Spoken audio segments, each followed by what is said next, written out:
Hey there, my name is Diamond. I'm the Marketing Arts Program Coordinator at Headwaters Music and Arts. I'm also an art teacher there, and due to the fact that we're all stuck inside right now, we thought it was the perfect time for us to spend time creating artwork. Over the next few weeks, I'll run you through some of my very favorite fun art projects that you can do from home without having a lot of materials. What we're going to learn today involves only things that can be found around your house. Collage is a form of art where you use a bunch of different materials to make one piece. So, for example, using different pieces of paper from around your house to create a piece of art. It is perfect for when you're stuck at home and you don't know what else to do.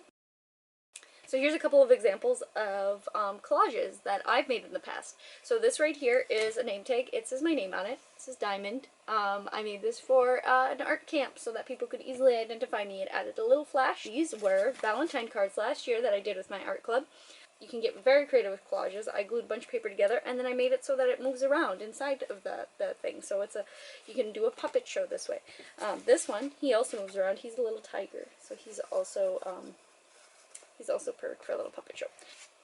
This rooster, and I made this out of paint paper, which I cut up into smaller pieces, and then I put it all together and made a cool little rooster. Glue, Mod Podge. I have a glue stick, but a glue bottle would work just as well. In fact, maybe better for this project.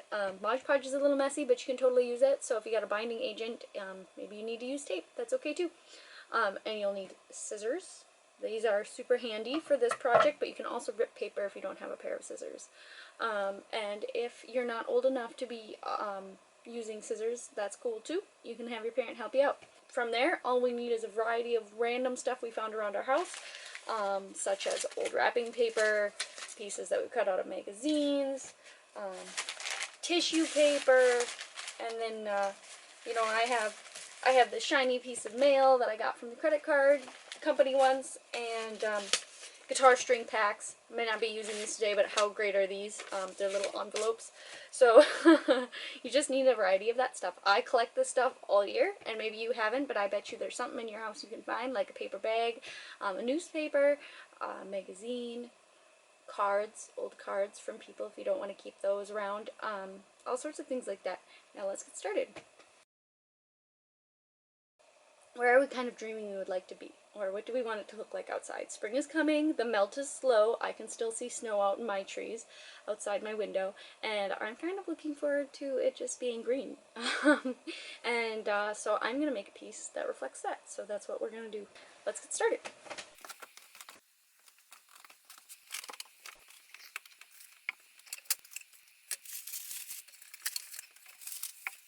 So I'm going to start with a flat surface. I'm going to use this piece of cardboard because I like how sturdy it is, but you might have a piece of cardstock or the back of a grocery bag. You might also have just a random piece of paper laying around.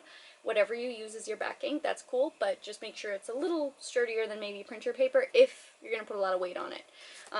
Construction paper would also probably be a little better than, so just make sure it's a thicker piece of paper. And then we're going to pick out our pieces. So I'm going to pick out my piece. I'm using the back page of this magazine.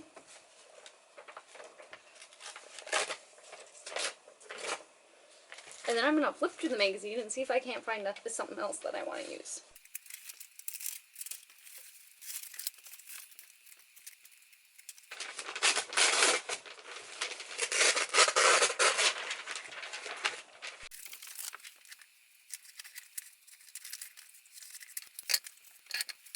So I'm going to take this piece of paper and I'm going to make it look like it's, this is part of a sun.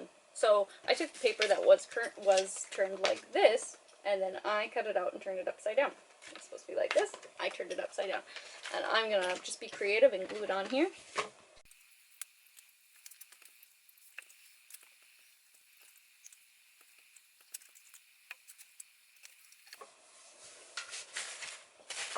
And then I'm going to go ahead and I'm going to take another piece of paper and I'm going to cut a circle out of it. And maybe I'll have to measure and use a pen to, maybe I'll have to use a pen to measure it, and maybe I'll need a ruler right now. I don't know, but I want it to look like another circle coming off of here, so I'm going to go ahead and do that. I'm just going to use my I'm not gonna use my pen. Don't worry, you can use whatever tools you need to get you there. Maybe it's a ruler, maybe it's a pen, maybe it's a pencil. Pencils are pretty handy. So I'm going to take that guy and I'm going to glue it on there.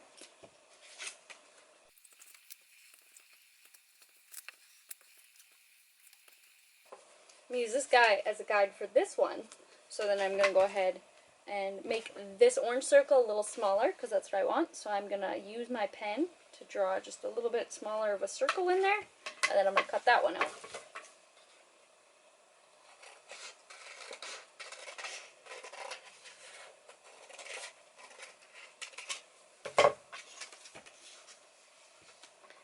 And the trick is to always put the side that you drew on down so that you don't have those lines in there. And then you can have one side of the sheet that looks a little messier and one side that looks a little cleaner, and you can use the clean side as the part that goes down on the image.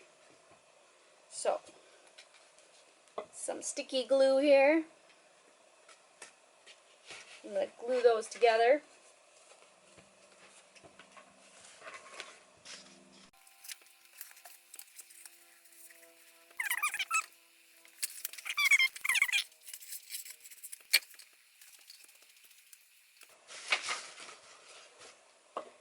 And now, the thing is that my sun is kind of coming off the edge of the paper, so I'm going to go ahead and I'm going to cut it so that I don't even have to worry about having extra paper going over the edge. If I just cut it off right here,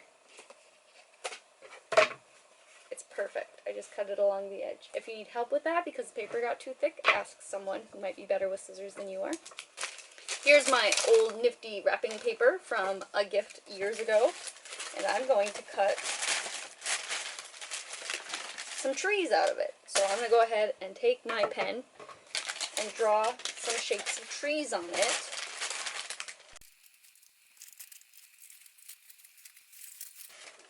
Sometimes it's easier if you cut off a smaller piece of paper so that you're not cutting out a big piece of paper and then you cut out of there. And then to add some dimension, maybe I'm going to use a different green to give me a different color of tree.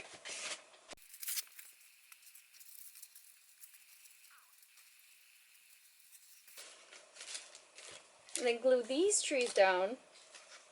So see, I'm just leaving things hanging. I'm not worrying about it too much because I'm going to go through and add more glue as I go. So I'm going to glue this tree down.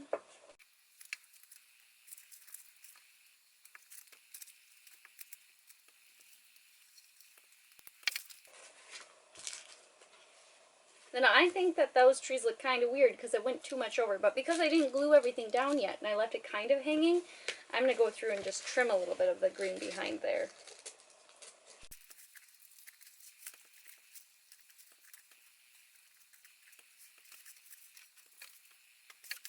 And now I have a perfect little tree set. And I'm going to cut off the edges of it.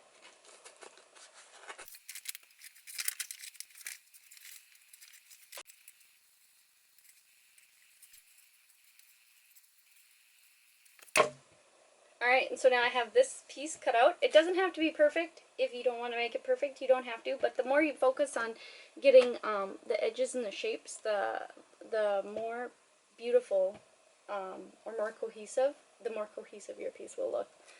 And then, of course, it depends on the look you're going for, too.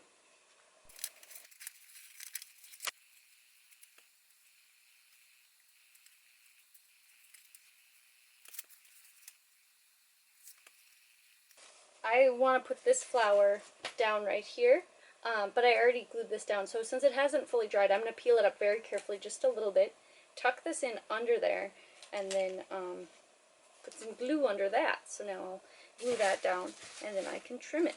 And see, the nice thing about collage is that your whole table gets really messy, so it's kind of a fun thing to make a mess, and then it's so easy to clean up because you just slide all of your scraps back into a box rather than having to wash the whole table. Alright, so there we have that. I have that glued down, and I'm going to use this last part of the flower. So I'm going to cut around there. Ooh. That wasn't very much, but it was a little bit. Oh, and look, it came apart a little bit. So now I have a little scrappy bit that I could add wherever I wanted. That's like my main background, and those are the trees, and this is the sunset and stuff. And you know, to be quite honest, I don't know if I entirely like these trees. So now, the nice thing is, because they haven't fully dried yet, I could either cover them up, or I could remove them by cutting out around them. And this is the nice thing about art when you do collage, and this actually works in a lot of drawings and paintings. Sometimes with my own paintings, I cut around, or my own drawings, I cut around them or rip around them to only save the part that I actually liked. So here I'm going to rip, because it's working. And then, now I have these pieces I can use for something else, but I do like that I just removed that. It looks a lot better. So instead, what I'm going to do is I'm going to go ahead and just toss these extra pieces and kind of rip around them, and then I'm going to stick them underneath the flowers if I can. It's all about just like looking and being creative and letting your mind put together the picture that you're going to want. You want to really explore what you could possibly do.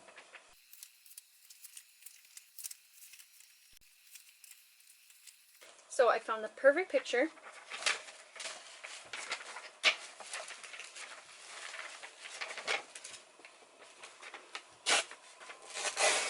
Look at this thing! Oh, I'm going to cut it around this lady, and then I'm going to attach that to my picture. I'm going to cut out a little bit around the water too.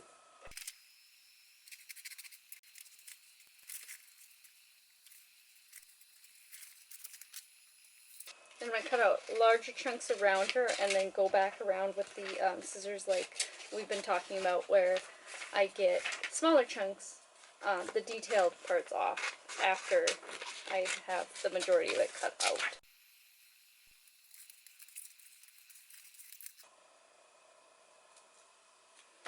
Alright, so now I have this lady cut out for the most part, and I'm going to attach her to my piece.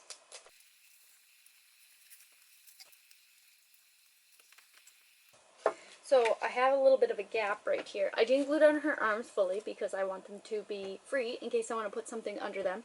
But also I have a gap right here. So this is when I pop in some more of my tissue paper and my sparkly paper that I have.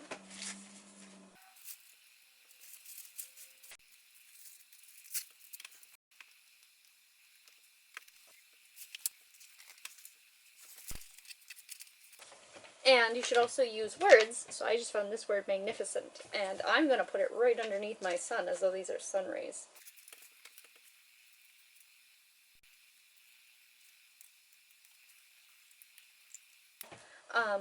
Now I have a word here, so it helps narrate the story a little bit.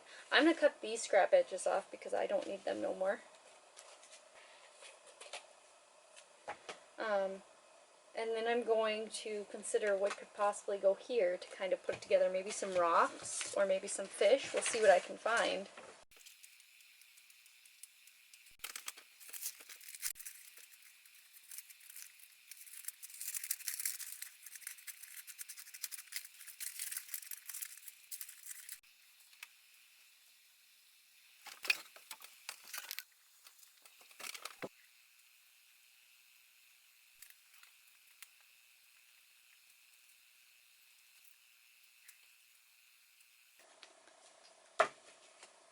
And there I have it.